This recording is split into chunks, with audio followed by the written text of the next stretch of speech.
আসসালামু আলাইকুম। আমি হোমমেকার মুন্না ব্লগসের মুন্নি। আজও হাজির হয়ে গেলাম নতুন আরেকটা ভিডিও নিয়ে। আশা করছি যে যেখান থেকে আমার এই ভিডিও দেখছেন সবাই ভালো আছেন। আমরাও আলহামদুলিল্লাহ ভালো আছি। আসলে এখন পর্যন্ত আলহামদুলিল্লাহ ভালোই আছি।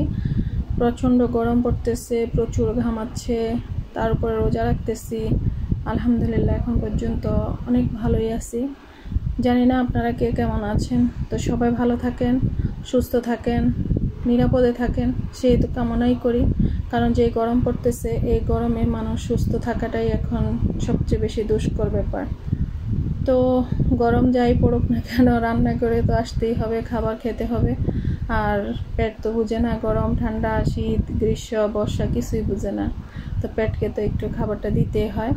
তার জন্য চলে আসলাম রান্না করে। তো ভাত আর ডালটা বসিয়ে দিলাম। কি রান্না করব ভাবতে পরে এই যে রান্নার আয়োজন নিয়ে বসলাম। তো এমনটাই হয়ে থাকে। তা আজকে ডাল সহ 4টা তরকারি হয়ে গেল। ভাবছিলাম খুব শর্টকাটে রান্না করব, কিন্তু শর্টকাটে আর হলো না। কারণ ছেলে মাছ দিয়ে কোনো সবজি রান্না করলে সে খায় না, তার জন্য মাছটা আলাদা রান্না করতে হচ্ছে, সবজিটা আলাদা ভাজি করতে হচ্ছে। তো ডাল রান্না করব টমেটো দিয়ে, আর হচ্ছে গিয়ে কই ভাজি করব ডিম দিয়ে। আর লাউয়ের বাকল ছিল আগের ফ্রিজে, তো ছেলে সেটাই বলতেছিল লাউয়ের বাকলটা যেন ভাজি করি, ওর কাছে নাকি এই ভাজিটা খুব ভালো লাগে। তো সাথে একটু আলু বেশি দিয়ে আমি একটু ভাজি করব, যেহেতু ফ্রিজে লাউয়ের বাকলটা কয়েকদিন ছিল। এর আগে একবার ডাল দিয়ে আমি লাউ রান্না করেছিলাম, সেই বাকলটাই ফ্রিজে রেখে দিয়েছিলাম, কিন্তু ভুলে গিয়েছিলাম সেটা পরে নামিয়ে ভাজি করার জন্য। কিন্তু এখন দেখলাম যে না, খারাপ মানে নষ্ট হয়ে যায় না, খাবার উপযোগী আছে, তার জন্য বের করে নিলাম। আর ওই ফ্রিজে আমাকে দেখিয়েছে যে এখানে লাউয়ের বাকল আছে, এটা ভাজি করার জন্য। তো 2টা আলু দিলাম সাথে, যাতে একটু নরম হয় আর খেতেও ভালো হয়। তো সেটাও ডিম দিয়ে ভাজি করব। তো পেঁয়াজগুলো ছিলে নিচ্ছিলাম, ফ্যান চলতেছে, তার জন্য পেঁয়াজের বাকলগুলো উড়ে যাচ্ছিল। তাই হাতে আটকে রাখতে চেষ্টা করতেছিলাম, কিন্তু ব্যর্থ হয়ে নিচে ফেলে দিলাম। ভাবলাম যখন ঝাড়ু করবে তখন একটু ভালোভাবে ঝাড়ু করে নিলেই হয়ে যাবে। তো পেঁয়াজ ছিলে নিলাম, আলুটাও ছিলে নেই। তারপরে আস্তে আস্তে কিন্তু কই, তারপরে লাউয়ের বাকল সব কিছু মানে কেটে নেব। আর রান্নাঘরে আজকে একটু বাড়তি কাজও করব। তো আশা করছি শেষ পর্যন্ত আমার সঙ্গে থাকবেন, আর আমি কি করতেছি তা দেখবেন। আর একটা লাইক অবশ্যই দিয়ে দেবেন। আর আপনারা ভাবতে পারেন প্রতিদিন একই ধরনের ভিডিও আপলোড দেই, আসলে কি করব বলেন, এটাই আমার লাইফ। আর আমি একজন হাউস ওয়াইফ, এই ছাড়া আমার কিন্তু বাড়তি কোনো কাজ নেই, ঘরের কাজ ছাড়া অন্য কোনো কাজ নেই। আর এখন ভাবছিলাম কিছু নতুন কাজ করব, সেলাই বা অন্য কোনো কিছুর কাজ করব, কিন্তু ভাবা পর্যন্তই সমাপ্ত। কারণ এই গরমে দিয়ে কোনো কাজ করতে ইচ্ছে করতেছে না। তো সর্বোপরি আগে ভাবতেছি আমার রোজাগুলো শেষ করব, তারপরে যে কোনো কাজ করব। আগে যেটা সেটা করে নিই। আর এই গরমে সুস্থ থাকাটাই হচ্ছে বেশি জরুরি। যখন খুব বেশি গরম লাগে তখন মনে হয় যে আখিরাতে আমরা যখন পরপারে চলে যাব, হাসরের ময়দানে যখন সূর্য মাথার উপর থাকবে তখন কী অবস্থা হবে। যখন সেটা মনে করি তখন অবশ্যই গরমটাকে গরম মনে হয় না, মনে হয় যেন না এখন তো ঠিকই আছি, ভালোই আছি আলহামদুলিল্লাহ। আবার এই দুনিয়া তো দেখেন, আমি যে পর্যায়ে আছি আমি সেই পর্যায়ে আলহামদুলিল্লাহ ভালো আছি। আমার থেকে যারা মানে নিচে নিম্ন শ্রেণীর বা নিম্ন আয়ের মানুষগুলো, বা আমার থেকে যাদের আর্থিক অবস্থা আরও খারাপ, তারা কিন্তু অনেক কষ্টেই আছে। একটু বেঁচে থাকার জন্য কত লড়াই করতেছে, কত লোক রিক্সা চালাচ্ছে, বাইরে যাচ্ছে, কত খাটুনির কাজ করতেছে। যেমন আমাদের এখানেই মানে বিল্ডিংয়ের কাজ করতেছে রাজমিস্ত্রিরা, কত রোদের মধ্যে গাম জড়িয়ে কাজ করতেছে। কিন্তু তাদের দিকে যখন তাকাই তখন এই গরমটাকে আসলেই তুচ্ছ মনে হয়, যে তারাও তো কত কষ্ট করতেছে। আর আমি তো ওই হিসাবে আলহামদুলিল্লাহ ভালোই আছি, একটু ফ্যানের নিচে বসতে পারতেছি। যাদের ভালো সুব্যবস্থা আছে, এসি আছে, আইপিএস আছে, তাদের কথা আলাদা, তারা যেভাবে থাকতেছে হয়তোবা তাদের জন্য আল্লাহ ওটাই বরাদ্দ রেখেছে। আমার জন্য যতটুকু বরাদ্দ রেখেছে আমি তার জন্য আলহামদুলিল্লাহ। আর আসলে কিসমতের বেশি কারো কিছুই আল্লাহ দেয় না। আমি যা আল্লাহর কাছ থেকে খুঁজে এনেছি আল্লাহ ঠিক তাই আমাকে দিয়েছে। আর আমি যতটুকু পারবো ভোগ করতে বা আমার জন্য যতটুকু প্রযোজ্য আল্লাহ ঠিক ততটুকুই আমাকে দিয়েছেন, তার জন্য আমি বলবো যে আলহামদুলিল্লাহ। তবে পরপারে যেন একটু শান্তি দেন, পরপারে যেন একটু শান্তির যায় মানে শান্তি ভোগ করতে পারি, সেই কামনা করছি। তার জন্য এই গরম বা এই দুনিয়ার কষ্টটাকে মাঝে মাঝে আসলে তুচ্ছই মনে হয়। আর যখন ওই যে মনের মধ্যে যখন মানে একটু উতাল পাতাল থাকে, তখন তো আমরা উল্টাপাল্টা কত কিছু চিন্তা করি। তখন মনে হচ্ছে যেন না, এটা তো আমার জন্য ছিল না, আমি একটু আরেকটু ভালো থাকতে পারতাম, আরেকটু এই করতে পারতাম, সেই করতে পারতাম। দিন শেষে একটু যদি চিন্তা করি তাহলে দেখা যায় যে না, এটাই আমার জন্য ছিল।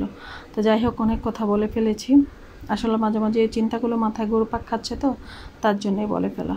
আর এই তো আস্তে আস্তে কিন্তু আমি রান্নাগুলো করে নিচ্ছিলাম। তো লাউয়ের বাকল টাকল কেটে নিয়েছি, তারপরে কই, আমাদের এলাকা অবশ্যই এটাকে কই বলে, কই কেটে নিয়েছি।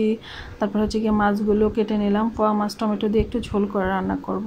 আর পাতলা ডাল রান্না করেছি, তাও টমেটো দিয়ে একটু টকটক যেন হয়। আর এই খাবারগুলো এখন খেতে কিন্তু বেশ লাগে এই গরমে দিয়ে। তো আসলে দেখেন, শীতের সিজনে এক ধরনের খাবার, সেটা খেতেও ভালো লাগে, গরমের সিজনে এক ধরনের খাবার, সেটা খেতেও ভালো লাগে। তা আল্লাহ আমাদের জন্য কত নেয়ামত রেখেছেন, সেটার উপর শুকরিয়া জানানো আমাদের অবশ্যই উচিত। তো হয়তো ডালে ফোড়ন দিয়ে নিলাম, আর এই কড়াইটাতেই সবগুলো রান্না করে নিচ্ছি, তারপরে একে একে কিন্তু ঢেলে নিচ্ছি। আর যখন গ্রামে থাকতাম, লাকড়ি চুলায় রান্না করতাম, তখনও ঠিক সেম অবস্থাই করতাম। একটা কড়াইতে রান্না করতাম আর ঢেলে ঢেলে নিতাম।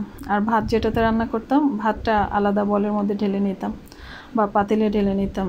আর যখন খাবার সময় হতো বা রাতের বেলা যখন খাবারটা খেতাম, তখন তো ঠান্ডা থাকতো, তখন অবশ্যই যে ঘরে এলপি গ্যাস ছিল, তখন সেটাতে গরম করে নিতাম। আসলে এভাবেই করে নিই। তো আজকে রান্না করতে গিয়ে কিন্তু সেই কথাটাই আমার মনে পড়েছিল যে বাড়িতে থাকতো তো আমি লাকড়ির চুলে রান্না করতাম, আর একটাতে করে রান্না করতাম, আর আস্তে আস্তে ঢেলে ঢেলে নিতাম। তো লাউয়ের বাকলটাও বসিয়ে দিলাম, পেঁয়াজ কাঁচামরিচ হলুদ দিয়ে, একেবারে সিম্পল, অন্য কোনো মশলা দিতে হয় না এইসব ভাজিতে।